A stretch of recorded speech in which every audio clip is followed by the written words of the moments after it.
Magandang umaga po sa ating lahat, mga kapatid. Magandang umaga din po, Father. Araw ng Huwebes sa ika-14 na linggo sa karaniwang panahon. Para sa ating mga pagbasa sa umagang ito, napakagandang ito ay pagnilayan sa pamamagitan ng Salmo Responsorio. Mababasa natin sa ating naging tugon at sa ating napakinggang salmo na sinasabi, ang lingkod ng Diyos ay huwag ninyong gawan ng hindi maganda. Iyon yung parabang pwedeng maging summary ng Salmo Responsorio. Binibigyan ng Diyos ng diin ang mahalagang papel ng mga lingkod na kanyang pinili at hinirang. At maging sa unang mga panahon, ang lingkod ng Diyos ay binubuhusan ng langis. At dahil itinalaga sa Diyos, dapat igalang, irespeto at bigyan ng karapat-dapat na pagkilala. Kaya nga kung babalik-balikan natin itong salmong sinasabi ngayon sa atin, magandang pagnilayang mabuti. Ako ba ay tunay na nagbibigay ng paggalang, pagrespeto sa mga hinirang, pinili at itinalaga upang maging lingkod ng Diyos. Anong ibig sabihin nito?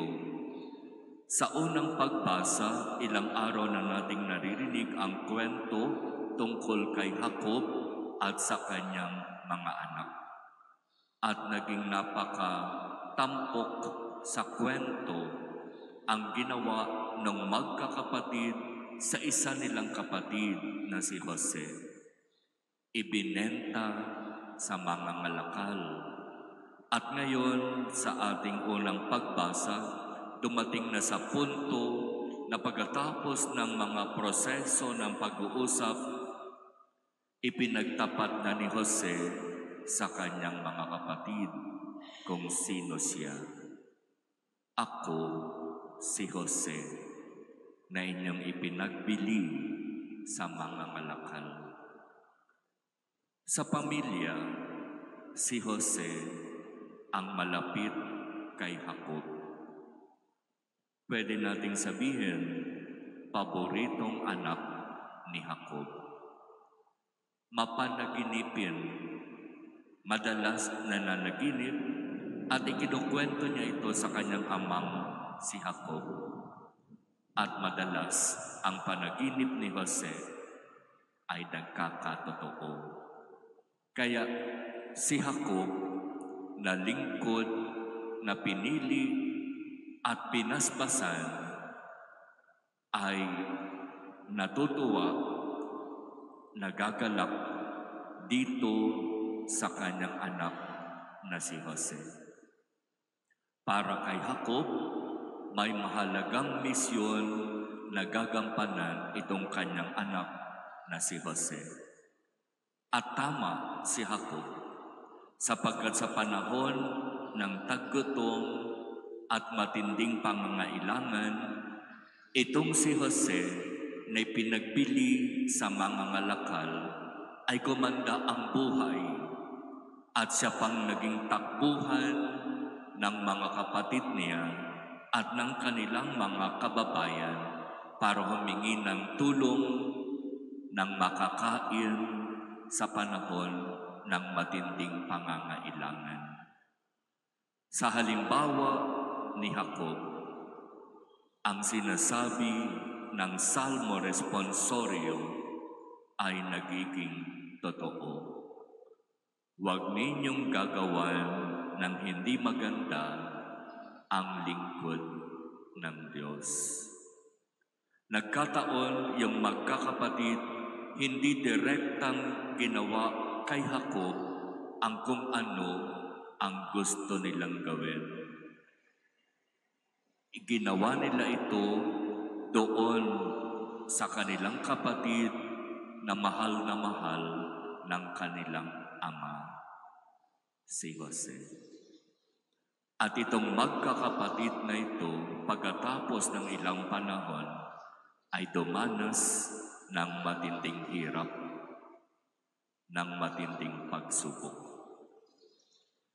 Sa mabuting balita, sinasabi ng ating Panginoon sa kanyang mga apostol, "Humayo kayo, ipangaral ninyo ang mabuting balita. Kapag kayo ay pinakinggan, salamat. Kapag hindi kayo pinakinggan at ginawa na ninyo ang lahat at hindi pa rin kayo pinakinggan at hindi pa rin kayo tinanggap, ang sabi ng ating Panginoon, ipagpag ninyo ang alikabok sa inyong mga paa." Sa kultura ng mga Hudyo, matindi itong mga salitang ito. Pwede nating sabihin na ang salitang ito, ipagpag ang alikabok sa inyong mga paa, ay para bang nagsasabi, nagawa ko na at nasabi ko na yung mga bagay na dapat kong gawin at sabihin. Pero ayaw ninyong makinig, bahala kayo. Kung dumating man sa inyo ang parusa ng Diyos, hindi ko iyon pananagutan. Sapagkat ginawa ko na ang dapat kong gawin, pero mas pinili ninyo ang magmatigas. Ganun ang ibig sabihin ng ating Panginoon.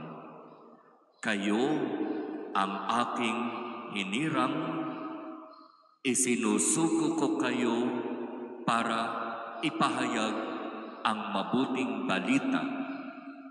Pero kapag hindi kayo pinakinggan at hindi kayo tinanggap, wala kayong pananagutan doon.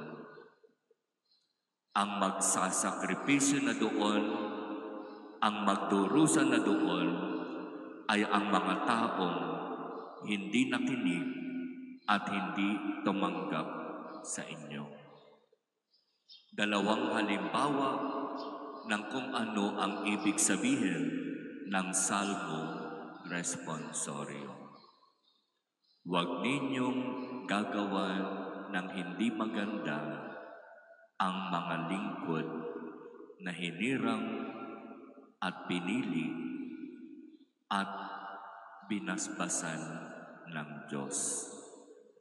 Sapagkat ang anumang bagay na hindi maganda na inyong gagawin sa kanila ay magkakaroon ng kapalit. Pagnilayan, unawain at intindihin nating mabuti ang ating mga pagbasa sapagkat ito'y makakatulong upang tayo ay tunay na mapalapit sa Diyos.